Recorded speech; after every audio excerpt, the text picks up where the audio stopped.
Como colombianos amamos nuestro país y nos unimos para seguir adelante, diciendo en una sola voz, avancemos con optimismo, desbloqueando las vías que nos llevan al progreso y pensando en la gente trabajadora de esta hermosa tierra, que necesita un impulso para volver a recuperar la alegría que nos caracteriza, respetándonos los unos a los otros, reconociendo los derechos propios y de los demás, abriendo nuestros corazones al diálogo, y solo así podremos alcanzar la armonía que nos hará renacer, haciendo una vez más que Colombia viva positiva. Positiva, la aseguradora de todos los colombianos.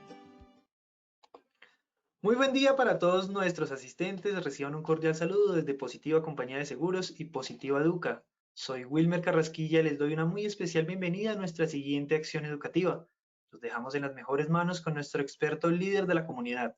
Sean bienvenidos. Buen día para todos ustedes, ¿cómo están? Hoy estaremos hablando de un tema supremamente interesante y que además de eso tiene que ver con muchas de nuestras empresas y que en la comunidad del conocimiento de investigación de la enfermedad laboral estamos acogiendo, y es el dolor lumbar, su diagnóstico, calificación y tratamiento. Este es uno de los diagnósticos de tipo laboral más frecuentes en Colombia y por ende tiene mucha importancia en las empresas y para su manejo. Muy bien. Recuerden que en nuestra comunidad de investigación de enfermedad laboral, esta es nuestra conferencia número 7 de toda esta ruta que nos hemos trazado para poder entender qué está pasando a nivel de la enfermedad laboral y empezar a entender y a trabajar estos temas en nuestras empresas. Muy bien, pero primero vamos a hacer nuestra evaluación inicial como siempre.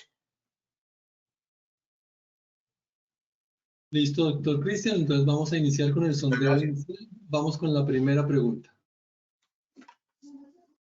Frente al dolor lumbar, ¿es cierto? A, es aquel que se produce en región inferior de la espalda. B, es de los discos, raíces nerviosas, músculos y ligamentos.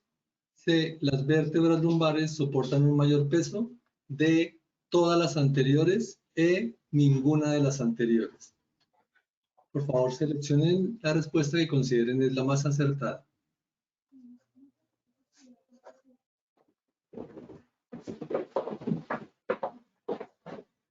Estos son los resultados de la primera pregunta. Es aquel que se produce en la región inferior de la espalda, un 21%. B, es de los discos, raíces nerviosas, músculos y ligamentos, un 3%. C, las vértebras lumbares soportan un mayor peso, un 1%. D, todas las anteriores un 75%. E, ninguna de las anteriores 0%. Vamos con la segunda pregunta del sondeo inicial.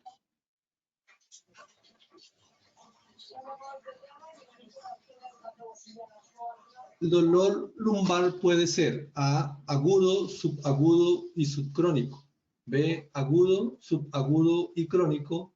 C, agudo, infraagudo y crónico. D, todas las anteriores. E, ninguna de las anteriores.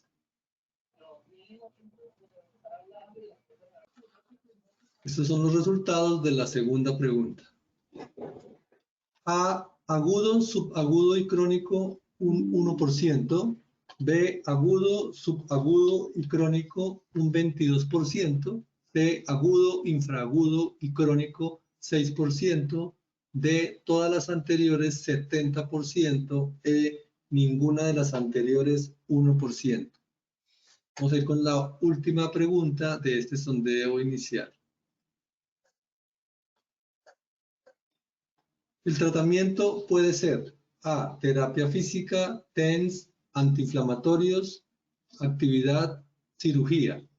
B, antiinflamatorios. C, antidepresivos. D, ninguna de las anteriores es cierta. E, todas las anteriores son ciertas.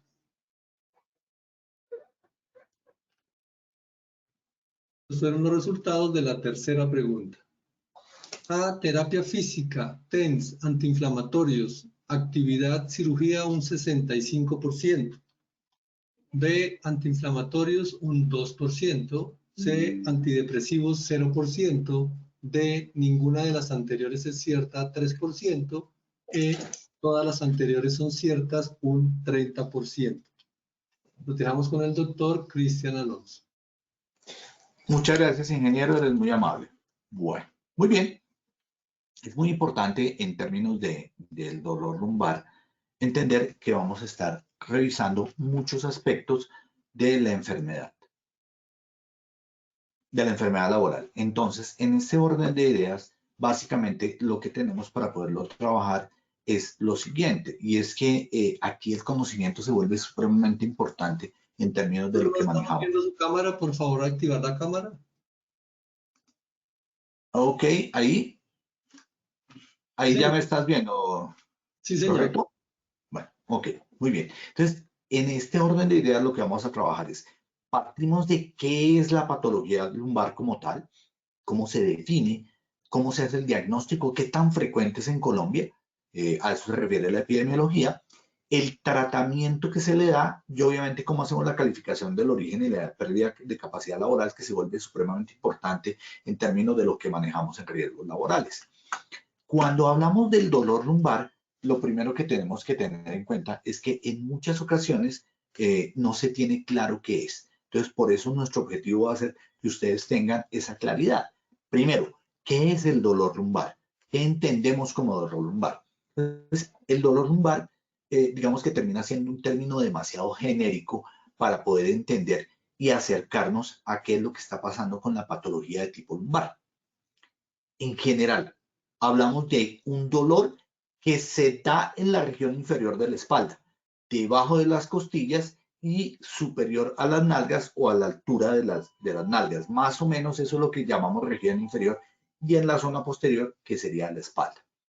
Esto es lo que llamamos región lumbar. La región lumbar tiene 5 vértebras con sus discos, pero no solamente discos. Recuerden que las vértebras son estructuras que tienen una parte anterior, que es el cuerpo vertebral, que es un área maciza, y entre cada cuerpo vertebral vamos a encontrar que existen unos discos que permiten la movilidad de esos cuerpos vertebrales y que adicionalmente a eso tienen otras estructuras, una estructura que se va conformando como un túnel, ¿no es cierto?, por donde va la médula espinal, como lo pueden ver en esta revisión de la anatomía, que es importante para nosotros. Entonces miren, por ejemplo, cómo la vértebra lumbar tiene el cuerpo vertebral, y encima del cuerpo vertebral, que es esta región como redonda que están viendo ustedes, una parte roja y una parte azul, la parte azul es el anillo fibroso y por dentro va el disco intervertebral. Entonces, entre cada vértebra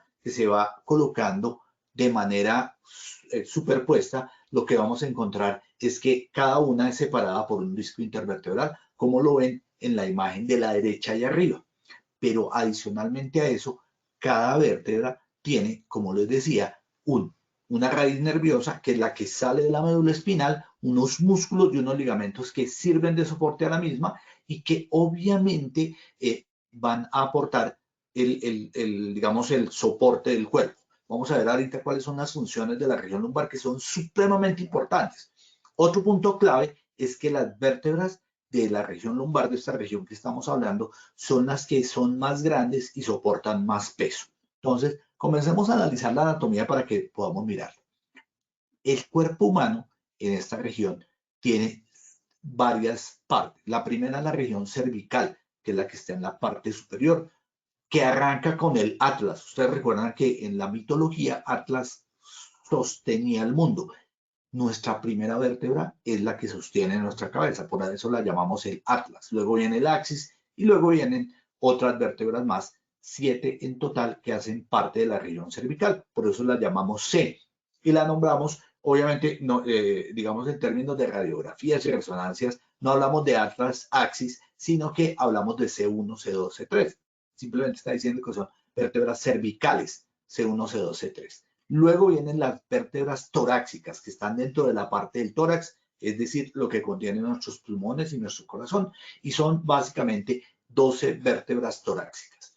Y luego viene la región lumbar, que es a la que nos vamos a referir hoy en día, y que tiene 5 vértebras lumbares.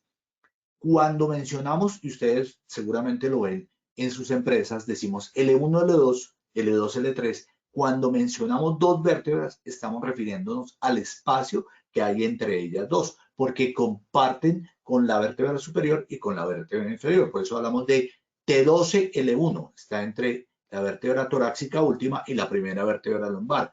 Hay espacio L1, L2 entre la vértebra lumbar 1 y la vértebra lumbar 2. Y al final también se da porque tenemos L4, L5, L5, S1, es decir, entre la última vértebra lumbar y la primera sacra. Recuerden que el sacro está fusionado, es la que está en azul como lo están viendo allí, que es importante. Y hay un mito que tenían nuestras abuelas, le decían a uno, párese recto, mijito. Resulta que realmente uno no tiene las vértebras rectas. Es imposible. Tienen curvas naturales. A mano izquierda, ustedes ven nuestras 33 vértebras y ven cómo tiene una curvatura en el cuello, una curvatura que es la parte amarilla, una curvatura en la parte morada que es el tórax y otra curvatura hacia el sitio contrario muy parecida a la cervical que son las vértebras rojas que son la vértebra lumbar. Y al contrario, al igual que la torácica, la sacra tiene una curva hacia afuera. Eso nos da las curvas naturales. Entonces, el cuerpo está hecho para tener estas curvas. Realmente no somos rectos. Claro, vistos de delante hacia atrás, como están viendo allí, podemos ser rectos, pero vistos de lado, tenemos unas curvas que son naturales. Estas 5 regiones tienen cada una su curva natural y que nos permite tener este posicionamiento. Sin embargo, y esto es clave, no es solamente lo óseo, son los ligamentos y son los músculos los que nos permiten tener una postura adecuada, no recta, pero sí adecuada. Y las vértebras en general van a soportar el peso de todo el cuerpo. Son un eje rígido, pero flexible, que nos permiten servir de pivote, uno para la cabeza y dos para la postura y la locomoción. Recuerden que las piernas irían sobre la pelvis y la pelvis a su vez encajaría dentro del área sacra, formando parte de la pelvis y de esta área que llamamos la cintura pélvica. Recuerden además de eso, miren su imagen al lado derecho, que nuestras vértebras tienen un espacio central después del cuerpo vertebral, como lo van a observar aquí, y en ese cuerpo vertebral va, como lo señala la imagen, la médula espinal, y de la médula espinal salen hacia los lados con unos bracitos, que son las raíces. Entonces, la vértebra tiene la función fundamental de proteger el sistema nervioso. Si la médula se secciona, no va a haber conducción de ahí para adelante y por ende una lesión por sección medular puede producir desde una paraplegia o hasta una cuadraplegia, es decir, que no podamos mover los miembros inferiores o que no podamos mover los miembros superiores. Caso en el cual estaríamos dentro de una lesión del sistema nervioso central en su aspecto medular.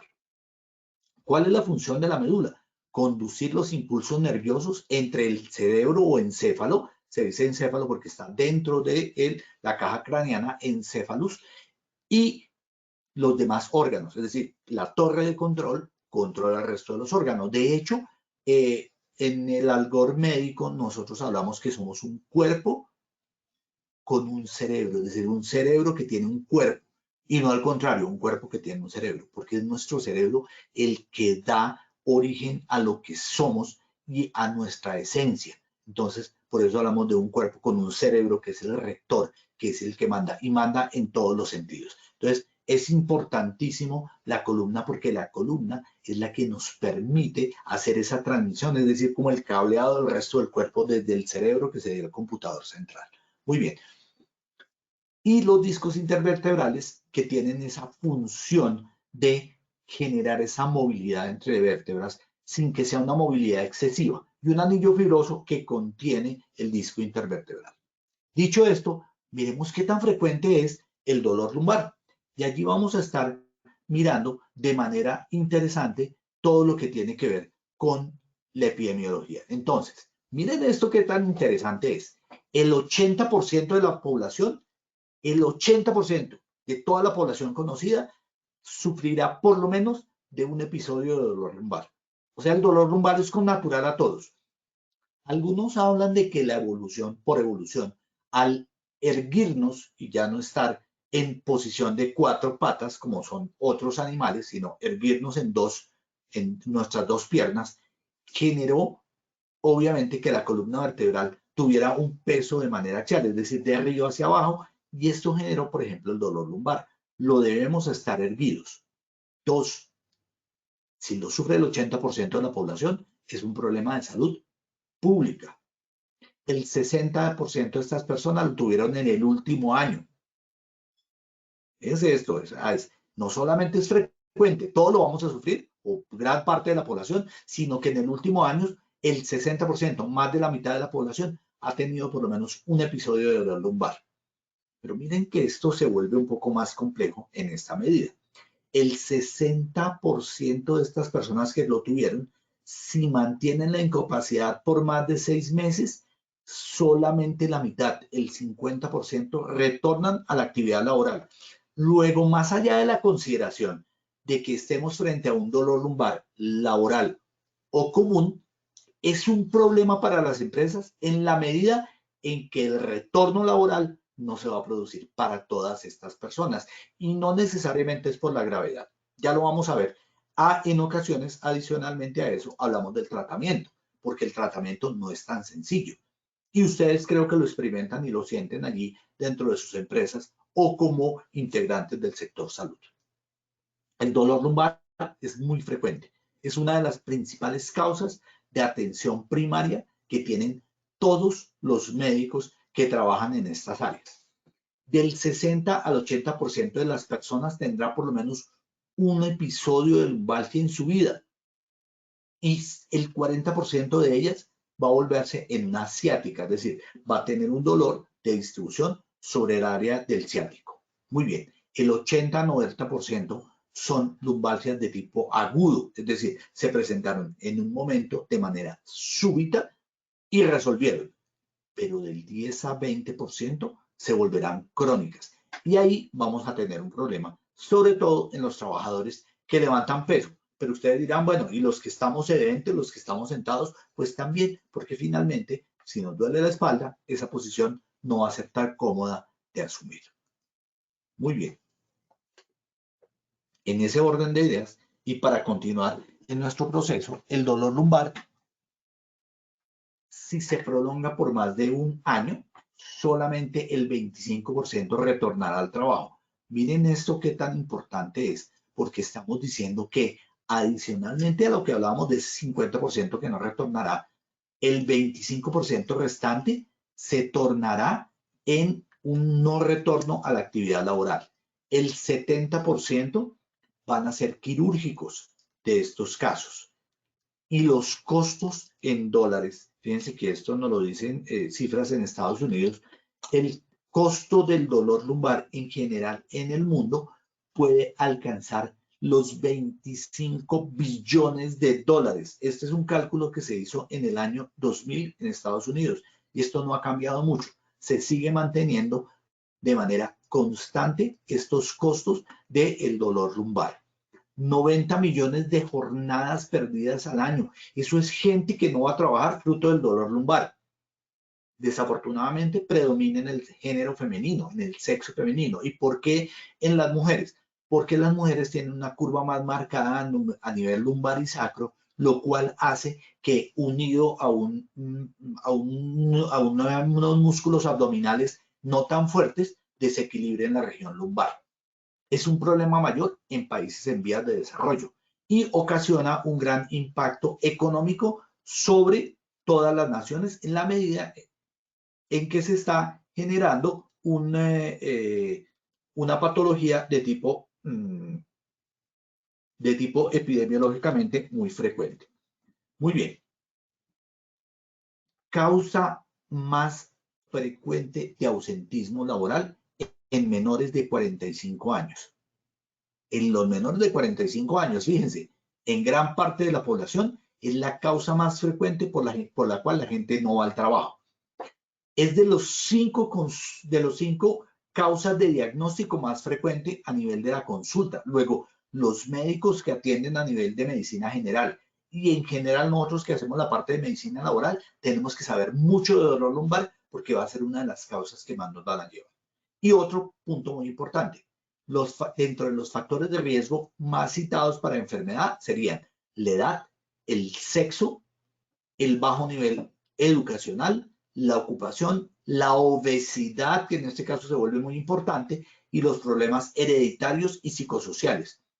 Agreguémosle a ello, como lo hicimos también en la epicondilitis lateral y medial, el tabaquismo, estar sentado mucho tiempo o recostado mucho tiempo, es decir, el sedentarismo también es una causa de un factor de riesgo alto para el dolor lumbar. Y obviamente, si una persona ha tenido un episodio previo de dolor lumbar, va a tener más probabilidad de tener dolor lumbar en el futuro.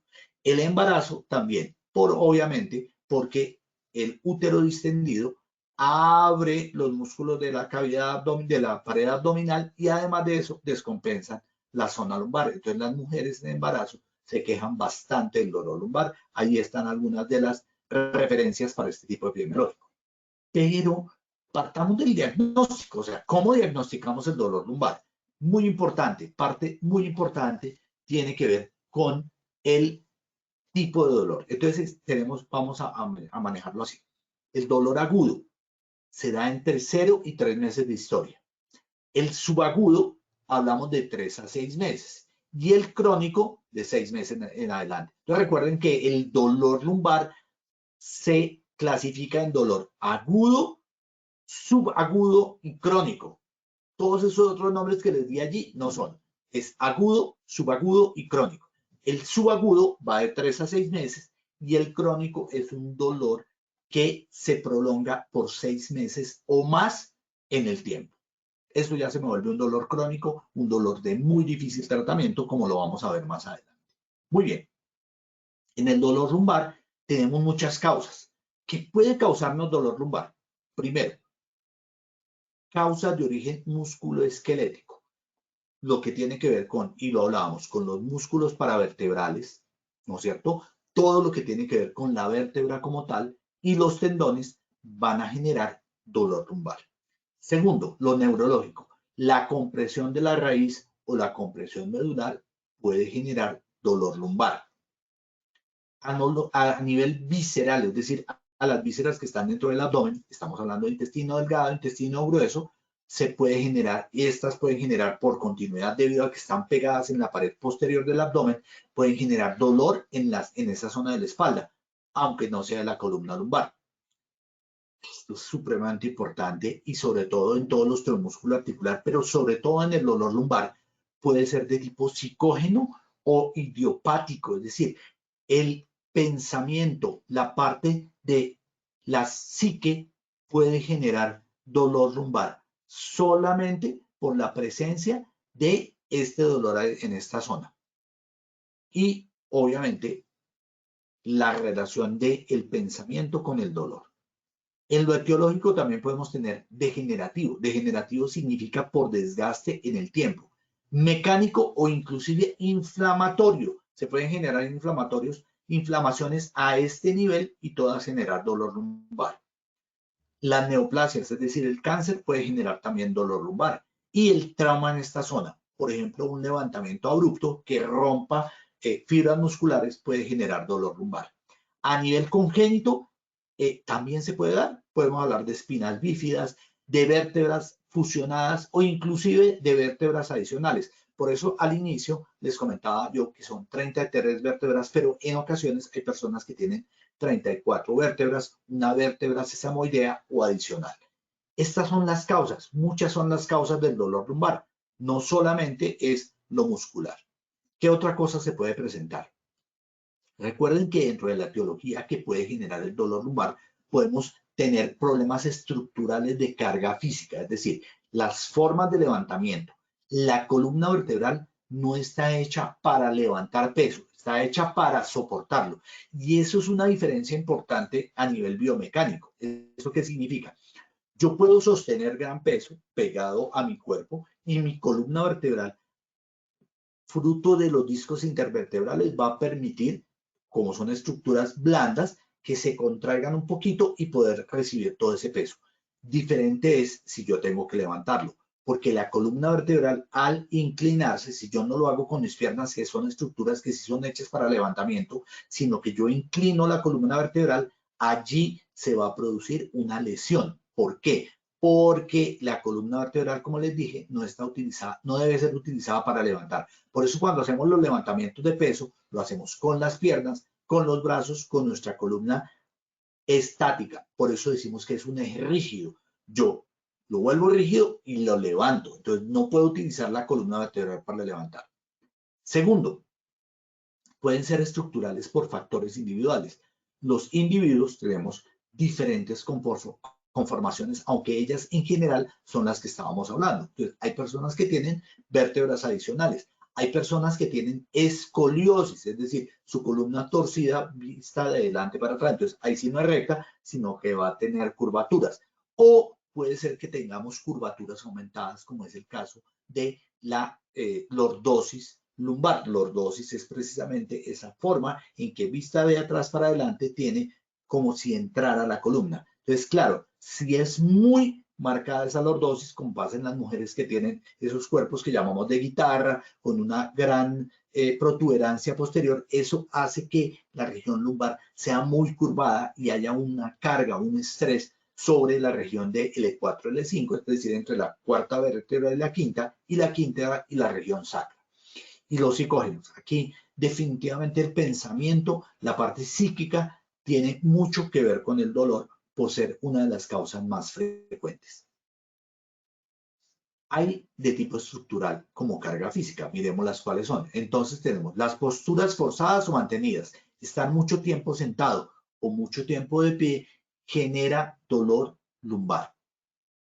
Por otro lado, tenemos la exposición crónica, cuando tenemos mucho tiempo carga. Entonces, fíjense que una carga única puede lesionar la espalda, pero no es lo que estamos acostumbrados. Por ejemplo, levantar una caja de gaseosas que no tenga una gran cantidad de peso puede generar, levantada muchas veces, dolor. Es posible que tengamos, por ejemplo, un levantamiento tan grande como uno de nuestros campeones mundiales de levantamiento que tenía hernia discal. Un levantamiento de más de 100 kilos puede generar ese dolor lumbar. Pero en general lo que tenemos, eso sería un accidente, entre otras cosas.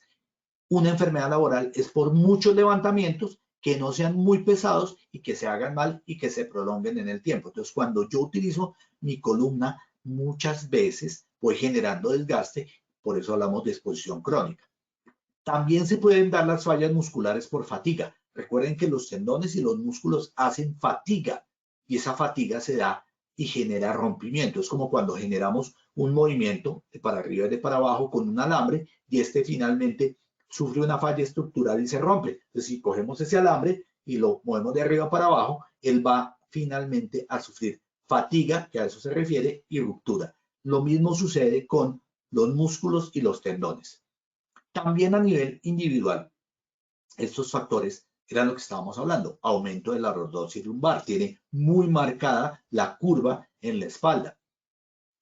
Hay un imbalance mecánico. ¿A qué nos referimos con imbalance mecánico? Cuando el abdomen no es muy fuerte, no es capaz de dar estabilidad a la espalda. Recuerden que somos como un violín, como el templete de una guitarra, donde tenemos por un lado las cuerdas y por el otro lado la parte rígida, que es esa de madera. Pues la parte rígida es la columna, sería el símil, y nuestro abdomen son las cuerdas. Si las cuerdas, que en este caso son nuestros músculos abdominales, no son lo suficientemente fuertes, generan un imbalance muscular y por ende aumento de la curvatura y por ende mayor estrés sobre la columna. Si no tenemos una buena resistencia muscular, es decir, si no tenemos ejercitado nuestro cuerpo a nivel abdominal y lumbar, se genera fatiga. Y la antropometría propia, es decir, cómo es nuestra columna vertebral, si tiene las curvas normales más marcadas y si de delante para atrás yo no la veo recta, sino que tiene estas curvaturas que habíamos hablado de las escoliosis. La tos crónica también puede generar dolor lumbar. Bien, que viene lo que es interesante. Miren esto, a nivel psicógeno, el dolor lumbar se produce por una conducta dolorosa, es decir, hay personas que tienen una proclividad, una tendencia a tener dolor, tienen una conducta dolorosa o antálica, y eso se ve en la forma en que acogen. ¿Se acuerdan que habíamos hablado de los estilos de afrontamiento? Cuando yo tengo un estilo de afrontamiento que ve el dolor, que lo sufre de manera más marcada que el resto y que no lo supera de manera adecuada, sino que vive en su dolor, tiene una conducta dolorosa. La depresión está unida al dolor lumbar. La insatisfacción. Y fíjense qué interesante, los bajos niveles tanto educativos como socioeconómicos están ligados a una mayor presencia de dolor lumbar. Y obviamente, en la medida en que se genera incapacidad, mucho más fácil se establece el dolor lumbar. Ahora, yo les hago una pregunta a ustedes. ¿Qué tanto creen que la actividad genera el dolor lumbar o lo mejora? Y esto es por lo siguiente, porque usualmente creemos que la cura para el dolor lumbar cuando lo tenemos es denos incapacidad, no me voy a mover, y resulta que eso está reevaluado hoy en día. En dolor lumbar nosotros tratamos de incorporar a la gente rápidamente al trabajo. Entonces, incapacidades más allá de 3 días, lo único que hacen es prolongar el dolor lumbar. Entonces recuerden, la conducta dolorosa aumenta el dolor, la depresión y la insatisfacción. De hecho, hay muchos libros sobre patología y su relación con diferentes puntos y hablan de que el dolor lumbar es cuando estamos cargando demasiado. Entonces, cuando estamos cargando demasiado, cargamos nuestro dolor lumbar. Y de hecho, es la representación de esa carga que tenemos a nivel psíquico o emocional. Esa es una teoría. No sabemos si es cierta o no. De hecho, no se han hecho tantos estudios a ese nivel para poderlo definir.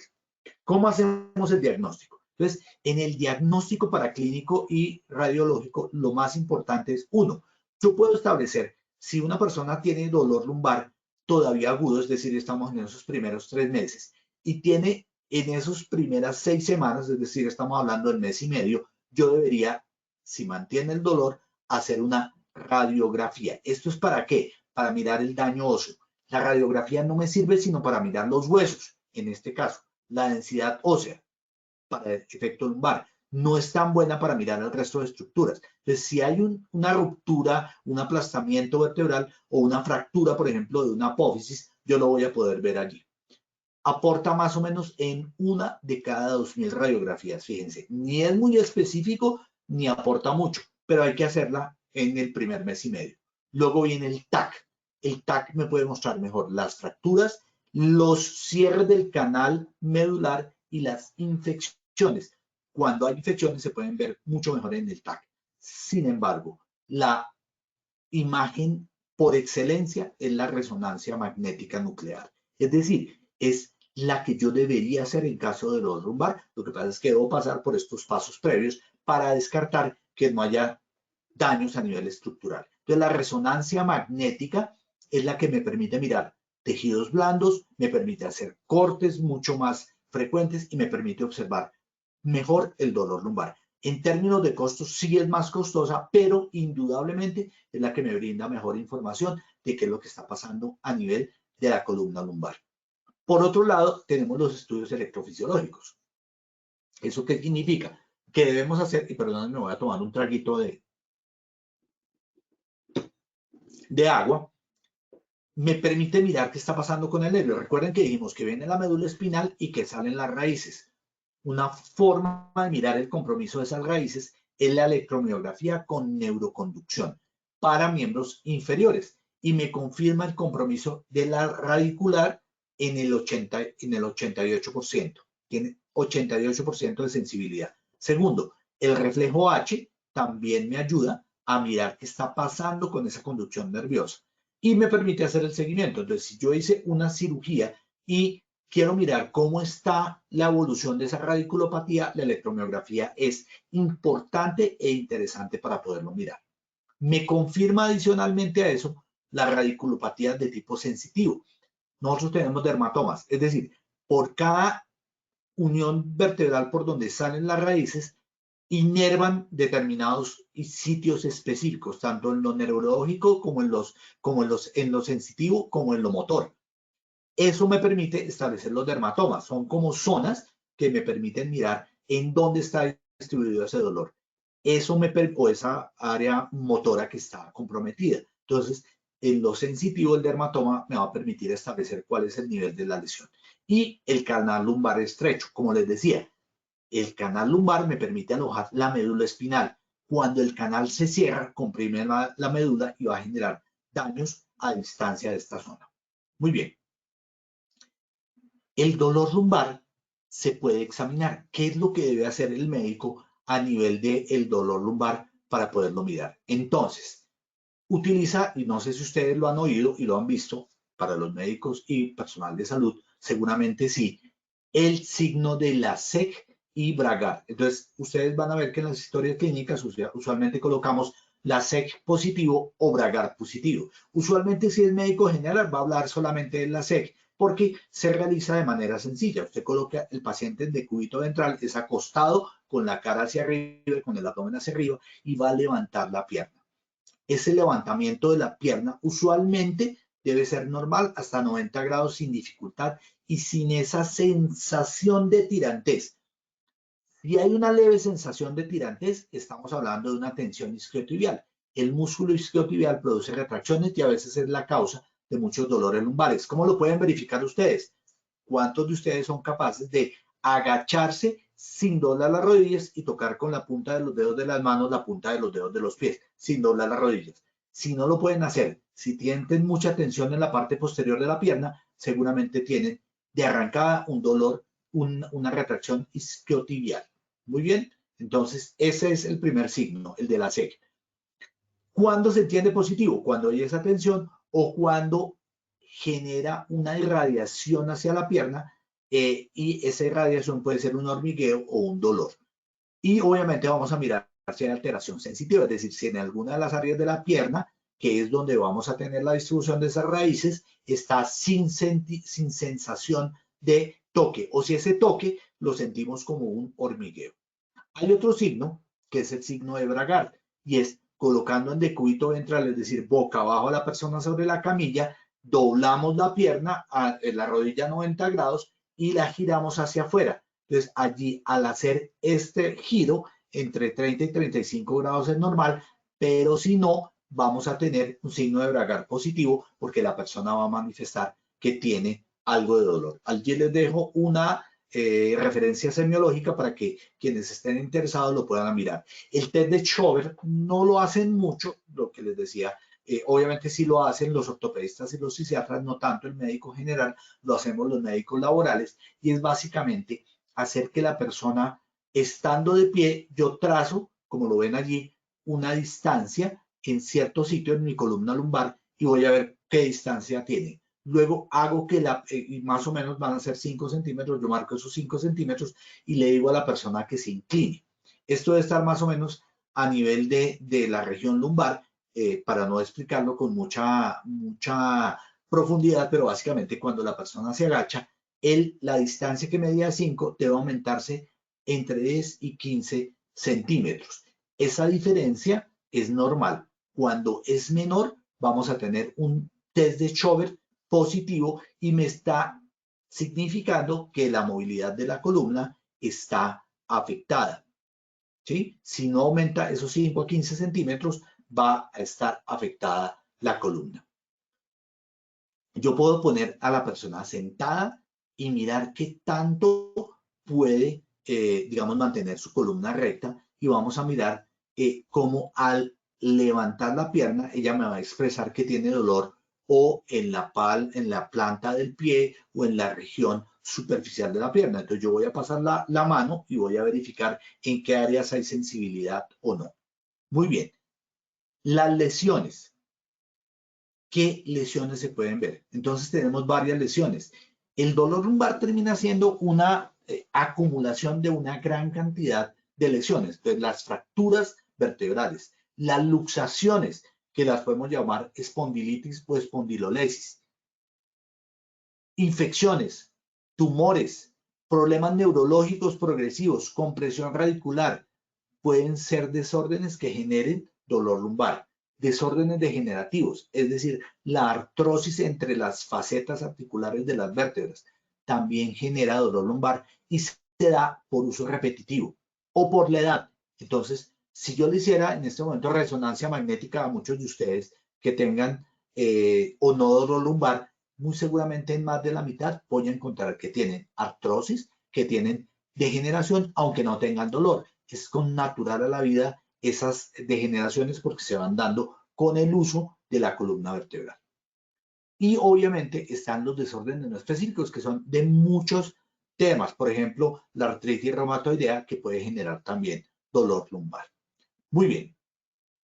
Interesante e importante entrar a mirar otras categorías. ¿Qué factores de riesgo? Entonces, recuerden, el trabajo pesado puede generar dolor lumbar. Los movimientos de flexión y extensión del tronco. Entonces, cuando yo tengo que inclinarme hacia adelante y levantar pesos, con o sin pesos. El movimiento de cargas. El cizallamiento. ¿Y qué es el cizallamiento? Cuando yo giro la columna vertebral, es decir, cuando yo giro, por ejemplo, estando sentado y voy a responder el teléfono, giro mi cuerpo, como lo estoy haciendo ahorita, eso genera una torsión, como si estuviéramos exprimiendo la columna vertebral. Eso es tremendamente dañino para la columna, se llama torsión o cizallamiento. Posturas inadecuadas. Cuando yo no adopto mi postura adecuada, es decir, con mis curvaturas normales, eso significa que mi musculatura está débil y esas posturas inadecuadas con el tiempo generan dolor lumbar. La vibración de cuerpo entero, que se da, por ejemplo, cuando uno está sentado manejando camiones, tractomulas, volquetas muy grandes, generan vibración de cuerpo entero y esa vibración de cuerpo entero puede generar daño a nivel lumbar. Posturas estáticas en flexión de cuerpo, por ejemplo, cuando yo debo inclinarme hacia adelante, por ejemplo, en un arreglo de un motor, o cuando tengo que estar mucho tiempo sentado, o cuando flexiono el cuello, voy a generar mucho dolor, mucha tensión en esta zona. ¿Cómo se genera el dolor lumbar? ¿Cuál es la fisiopatología del dolor lumbar? Fíjense que aquí hay cosas muy interesantes y son estas.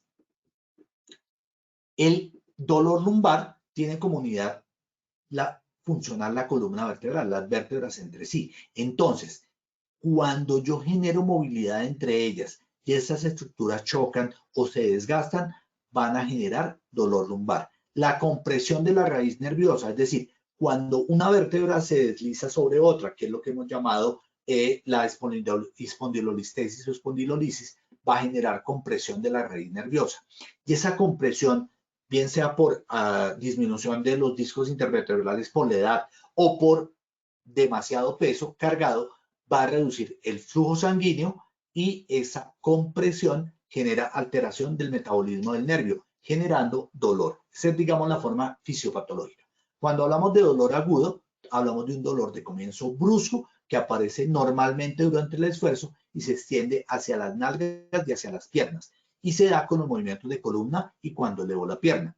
Usualmente es un solo evento que suele afectar un solo lado, debe ser o lado derecho o lado izquierdo. Ese es el agudo. El crónico es un dolor constante, ya lo vimos más allá de 6 meses, progresivo de ambos lados o a veces es del lado derecho, a veces es del lado izquierdo.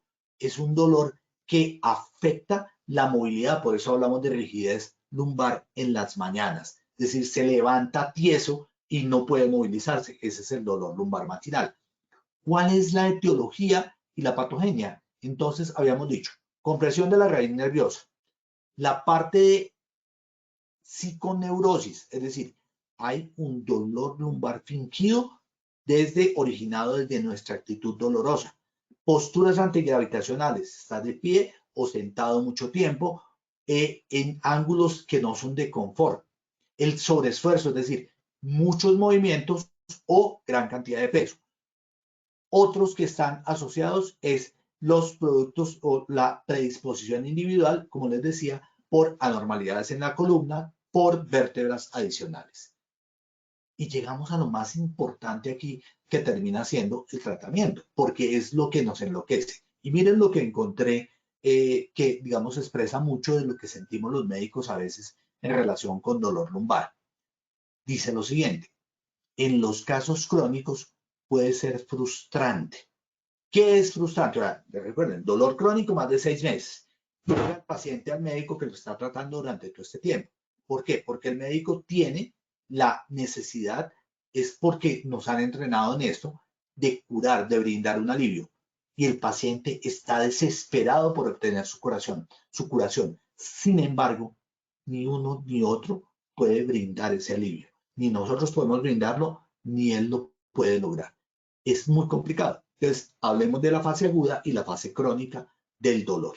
Entonces, existe una buena evidencia, y esto puede trabajar con evidencia, en estos estudios de Hagen y Javen y Hyde, que muestran lo siguiente, que en la fase aguda, es decir, en esos dolores iniciales, es mejor mantener la movilidad. Es más efectivo que el reposo en cama. Y este creo que debe ser uno de los mensajes muy importantes de lo que estamos viendo hoy en sus empresas y en sus pacientes. No hay que mandarlos de incapacidad a descansar.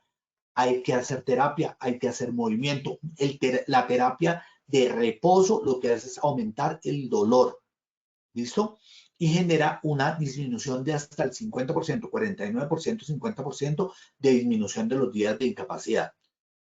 En tanto que el reposo obligado en cama aumenta de 3 a 4 días la incapacidad. Estas ya son cifras a nivel de estudios que recopilan otros estudios, o sea, metaanálisis.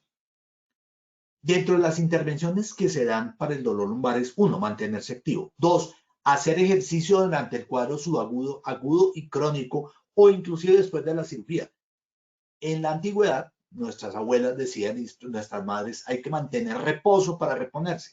Eso es un concepto reevaluado hoy en día. Tenemos que mejorarlo. Ahora, si bien es cierto, damos antiinflamatorios no esteroideos, que son el Motrin, el ibuprofeno, sí los damos, pero es mejor no solamente ellos, sino acompañados de movilidad. Y miren lo interesante, lo acompañamos de antidepresivos. ¿Por qué? ¿Se acuerdan que durante todo el resto de la conferencia les he dicho que hay una parte psicógena, es decir, de nuestro pensamiento que ayuda al dolor lumbar?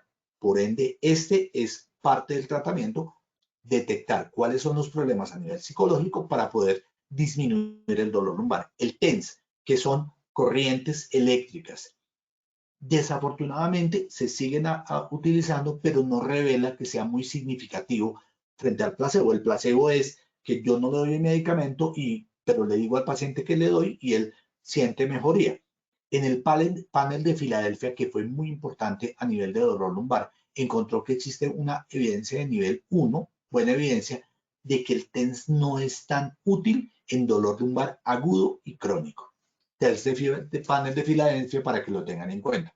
La tracción, es decir, separar las vértebras. Hay muchas formas de tracción, inclusive se hacía en la Edad Media para efectos de tipo, digamos, para sacarle la verdad a la gente, vamos a decirlo, de tortura. Pero la tracción también se utilizó. ¿Qué se encontró a nivel de tratamiento? Que hay una fuerte evidencia que tampoco existe diferencia en los desenlaces, es decir, en la mejoría del dolor a corto y a mediano plazo, en cuanto a la disminución de dolor y la ausencia de incapacidad y la discapacidad. La tracción, ya sea continua o intermitente, comparada con el placebo, no se ha visto que generen mucha mejoría del dolor subagudo y crónico. Y este puede tener o no ciática, no hace ninguna diferencia. ¿Qué dijo el panel de Filadelfia? Dijo que la tracción activa con la simulada se encontró que había una reducción del dolor ligeramente mayor al grupo simulado. Entonces, en algunas hacían la tracción y en otros simulaban la tracción, y entre los dos no había ninguna diferencia. O sea que, digamos que la tracción no está tan bien incluido. Hay más o menos dentro de este estudio 41 estudios que no evidenciaban que hubiera una mejoría del dolor con la tracción. El ejercicio.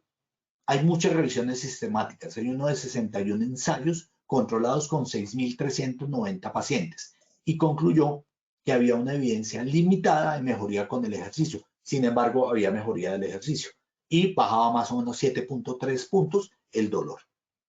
En una revisión sistemática de 39 estudios, 2 de muy alta calidad, comprobaban que el ejercicio con otro tratamiento conservador de dolor lumbar, por ejemplo, los AINES o las escuelas de espalda, en su mayoría mejoraban el dolor, pero no encontraban una diferencia en cuanto a la intensidad del dolor que tanto bajaba. El panel de Filadelfia evaluó la utilidad del ejercicio y luego de la cirugía de columna lumbar y encontró que había un muy buen nivel de evidencia. Es decir, es muy útil después de las cirugías, es decir, no pararse, no dejar de hacer su actividad, sino hacer ejercicio. Eso mejoraba bastante. El impacto del ejercicio en términos de días de incapacidad fue identificado en 14 estudios y decían que había una fuerte evidencia de que el ejercicio disminuía los días de ausencia laboral, es decir, los días de incapacidad laboral.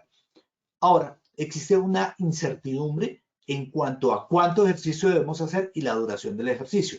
Eso digamos que todavía no quedó muy claro, pero se debe más bien a que los estudios no hacen mucha énfasis en ese punto. La manipulación, es decir, por ejemplo, estas manipulaciones que se hacen de columna vertebral tienen una eficacia modesta, es decir, esas terapias no han demostrado que sean tan efectivas en disminución del dolor en cuanto a la escala visual análoga de dolor. Existen más o menos 39 estudios aleatorios y encontró apenas una mejoría de 10 mm en cuanto a dolor, es decir, de 1 en la escala de dolor, bajaban de 8 a 7, de 7 a 6, pero no lo hacían tan fuertemente. Los antiinflamatorios vieron que en 5 de 10 estudios donde comparaban el antiinflamatorio con el dolor, había una mejoría del dolor definitivamente. En 2 comprobaron la eficacia del antiinflamatorio respecto del acetaminofén. O sea, era mucho más eficaz tomar ibuprofeno que tomar acetaminofén. Y concluye estos estudios que el AINE, el antiinflamatorio no esteroideo, son útiles para controlar a corto plazo el dolor. Cuando hay dolor y ciática, ese dolor lumbar más ciática responde bastante bien a el AINE, aunque hay evidencias moderadas de que a nivel lumbar, dolor crónico y el dolor lumbar agudo mejoren demasiado con el AINE. No está muy correlacionado. Ahí están los estudios, este estudio de assessment. El tratamiento comportamental. Vimos que había una parte de comportamiento de dolor que generaba aumento del dolor. En tratamiento comportamental, ¿qué se ha visto? Hay muchos estudios que dicen que no se ha visto tanto beneficio en el manejo comportamental. El efecto positivo es moderado a nivel de intensidad de dolor y estas revisiones concluyen que hay una fuerte evidencia de que el tratamiento comportamental de los pacientes con lumbalgia crónica tiene un efecto positivo sobre el dolor y sobre la función. Por ende, el tratamiento comportamental parece que mejora la actitud de los pacientes hacia el dolor y su comportamiento hacia él, y por ende hay una mejoría. Sin embargo, no hay una fuerte evidencia que, digamos, que reivindique este efecto sobre el dolor. Ahora, se debe utilizar porque sí se ve un efecto moderado. Las fajas. Otro mensaje súper importante. Las fajas y los soportes lumbares no sirven. No se encontró evidencia. Existen muchos tipos de dolor con varilla, de fajas con varilla, sin varilla, y no se pudo evidenciar que mejoraran. De hecho, lo que nosotros recomendamos siempre es no fajas, porque las fajas desafortunadamente dan una falsa sensación de soporte. Allí les dejo las referencias que hay a nivel internacional de que estas no funcionan. Entonces, no den fajas, no funcionan para el dolor lumbar. Estoy hablando de dolor. El antidepresivo como tal. Hay varios, digamos, estudios que sugieren, estos ensayos clínicos, que estas drogas en los pacientes con dolor lumbar mejoran, pero no son tan recomendadas si yo no tengo claro la evidencia de que hay un dolor lumbar asociado a una parte, por ejemplo, de depresión o de una actitud dolorosa por parte del paciente. No hay una evidencia clara de mejoría del estado funcional, pero sí del estado de dolor agudo. O sea, mejora el dolor, pero no la parte funcional. Obviamente porque pues no está orientada a eso, es más bien la posición que tenemos frente al tema. Los antiinflamatorios a nivel de infiltraciones, pueden ser con corticoides o no, han demostrado utilidad a corta duración. Por eso es que ustedes oyen a sus trabajadores que dicen, me infiltraron, tal era el dolor que me infiltraron, pero rápidamente regresan. Hay otra evidencia de infiltraciones y de otros tipos de medicamentos, como son los medicamentos, por ejemplo, de tipo homeopático, donde, por ejemplo, el CEL, el Traumel, han demostrado mejoría. Por eso hoy en día se utilizan dentro de los protocolos de manejo del dolor lumbar. Los masajes y el TENS. Digamos que se concluye que el masaje puede ser útil en pacientes con dolor lumbar inespecífico, subagudo y crónico, pero que se debe combinar con otras estrategias como el ejercicio y la psicoeducación para poderlo manejar. Los medios físicos, es decir, calor y frío. Digamos que mantener estos vendajes calientes y esto tienen una evidencia moderada. No se ha demostrado que sean súper útiles en dolor. Hay personas que sí refieren que les ayuda. Y un metaanálisis en las escuelas de espalda que recopiló 18 estudios y con 1.682 participantes, analizó 14 tipos de desenlaces para ver qué tan útiles eran las escuelas de espalda para mejorar. Y eran útiles en los primeros 6 meses para enseñar a corregir postura y movimientos, pero tiene un pequeño, o halló este estudio, pocos efectos en las variables económicas de utilización en el sistema de salud, es decir, disminución de las incapacidades y el costo de las mismas, así como no se encontraron efectos en la intensidad de dolor. Luego, y si ustedes lo notan, realmente el tema de el dolor lumbar es de muy difícil tratamiento. Recuerden que se califica, pero no tiene un gran porcentaje de pérdida de la capacidad laboral. Lo hacemos con, eso se llama deficiencia con base en el dolor, es decir, si el dolor es crónico, agudo, si es una lesión de disco, y se evalúa en las regiones tanto cervical, torácica y lumbar. En este caso estamos hablando de lumbar. Tenemos que ver si es quirúrgico o no y si se operó o no. Si ya se operó y continúa el dolor, tiene una mayor valor en cuanto al dolor. Pero si ustedes fijan, esto es la tabla 15.3, se fijan, el dolor lumbar puede llegar a tener una pérdida de hasta el 40% en el peor de sus expresiones. Entonces no es tan, no genera tanto daño a nivel de pérdida de la capacidad laboral. La movilidad articular la contemplamos desde severa hasta muy severa, pero como se afecta tanto, no va a generar una gran pérdida. Estos son los movimientos que tenemos a nivel de columna lumbar y cómo los valoramos nosotros con la tabla número 4 del título preliminar, donde miramos cuál es ese compromiso del dolor articular. Muy bien, les dejo esta bibliografía para que puedan, si quieren, profundizar a nivel lumbar. El dolor lumbar definitivamente es un problema de salud pública y obviamente genera, sin lugar a dudas, una gran cantidad de incapacidades. Por ende, y de ahí su importancia de que lo tocáramos. Hubo algunas preguntas, pero como no teníamos tanto tiempo, preferí dejarlas para el final una vez hayamos visto la evaluación, si tenemos el tiempo. Ingeniero, hagamos nuestra evaluación final para ver cómo estamos. Perfecto, doctor. Entonces vamos a iniciar con el sondeo final. Vamos con la primera pregunta.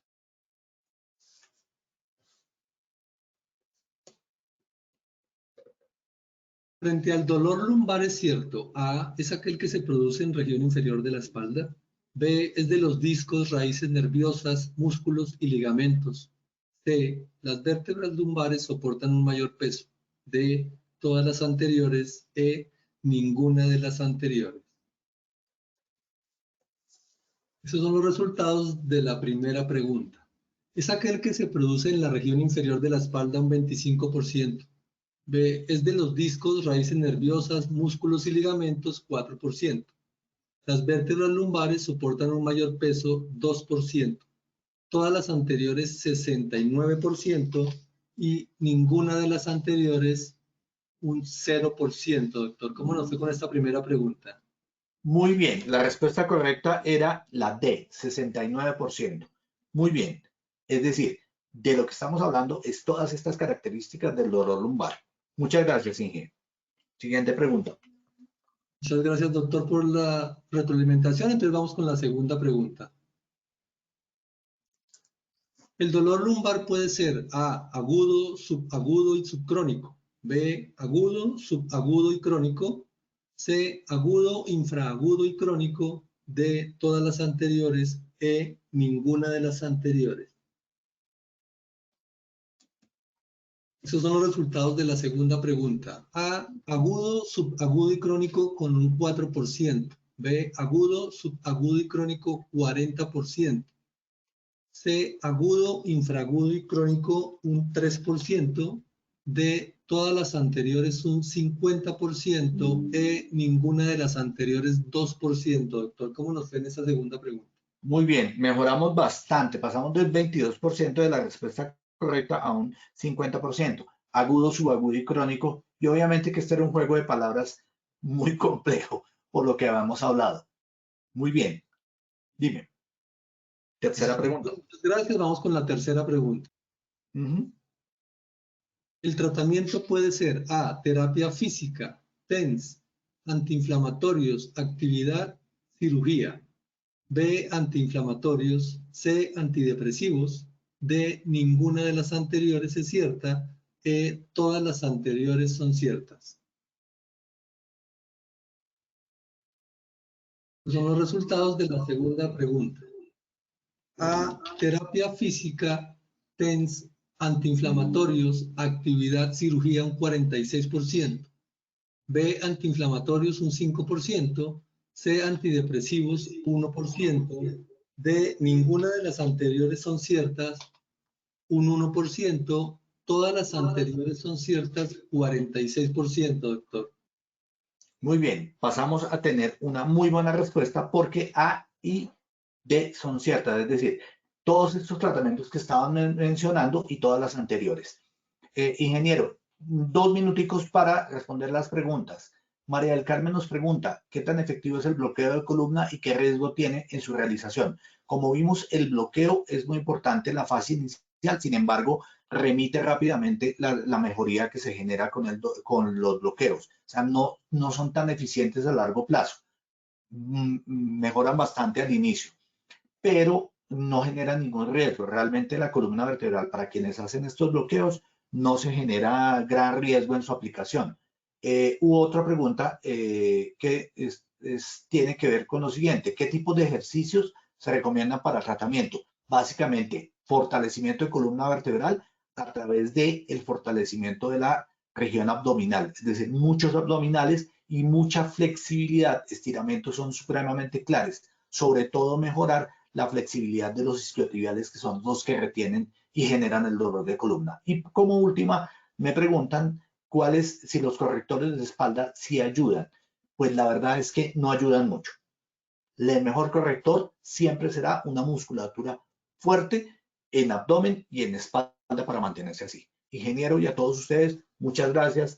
Feliz tarde para todos y los dejo con la parte final. Agradecemos a nuestro experto y a todos nuestros asistentes por su participación y acompañamiento. Los invitamos a que conozcan nuestro Centro Virtual de Enseñanza y Aprendizaje Posipedia, www.posipedia.com.co, donde encontrarán todas nuestras comunidades de conocimiento y mucha más información para que sigan conectados con nuestro Plan Nacional Multimodal de Educación. En www.posipediatalleresweb.com podrán acceder a nuestro cronograma de acciones educativas virtuales. Recuerden que el certificado de este evento web se generará para todos nuestros afiliados de 1 a 8 días hábiles después de terminada esta acción educativa y podrán acceder a él por medio de nuestro portal Posipedia en la sección Edúcate. Agradecemos diligenciar la encuesta de satisfacción que les aparecerá al finalizar el evento. Los dejamos con el siguiente audio coaching. Que tengan un muy buen día.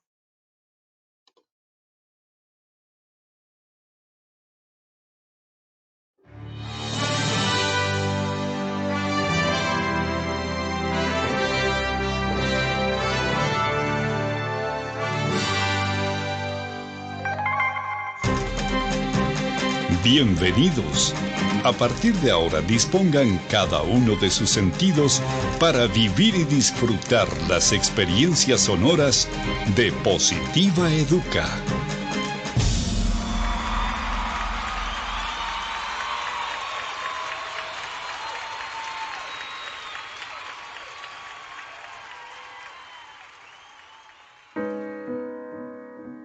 No sabes cuántos caminos tuve que recorrer y cuántos obstáculos debí superar para llegar hasta aquí y lograr ser parte de ti y que tú seas parte de mí. Muchos días de búsqueda, cansancio, desánimo, estrés, incluso lágrimas y hasta pérdida de la fe. Pero como en todo, siempre al final llega la recompensa. Aquí estoy ahora contigo y me siento tan feliz de que seamos uno solo. Prometo esforzarme para superar todas las expectativas de quienes me dieron la oportunidad de estar a tu lado. Para mí no bastará hacer lo máximo para mantenerte a mi lado siempre, porque estoy consciente de que si no soy yo quien cumple hasta la meta, habrá alguien mucho más interesado por estar contigo. Daré todo lo que esté a mi alcance para conocer y hacer del lugar donde compartimos los dos el mejor de los lugares. Me esforzaré por conocer cada vez más de ti y pondré todo de mi parte para que juntos podamos crecer, para que aquellos que me trajeron a ti se sientan a gusto de vernos juntos. Prometo estar pendiente de lo que necesites para hacerlo siempre a tiempo y así ser con quien puedas contar hasta el final. En lo posible, estaré atento de aprender más y más de ti. Haré por conocerte de la mejor manera, por si algún día necesitamos caminar juntos para llegar más arriba. En cuanto me sea posible, no pondré condiciones para pasar más tiempo contigo y ayudarte a solucionar algún impasse imprevisto. Seré amigo de aquellos que quieren lo mejor para ti, de tus mejores amigos y de quienes te rodean con buenas intenciones, para que juntos logremos las mejores cosas.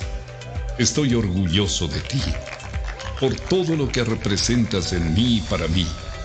Mi familia también está feliz de que esté contigo. En cualquier lugar donde vaya o esté, hablaré de ti y de todas las cosas bonitas que aportas a mi vida. Créeme que trataré de ser lo mejor para los dos. No prometo dejar de cometer errores porque sé que de alguna manera sucederá. Sin embargo, quiero que tengas la certeza de que buscaré la excelencia de tu mano, pase lo que pase. Gracias por todo lo que me aportas a mí, a mi familia, a mi vida y por todo lo bueno que logro y lograré a tu lado y de tu mano.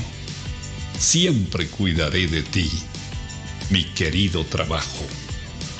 Trabajar con amor es parte del crecimiento, de la familia, de la vida y de todos. Colombia vive positiva.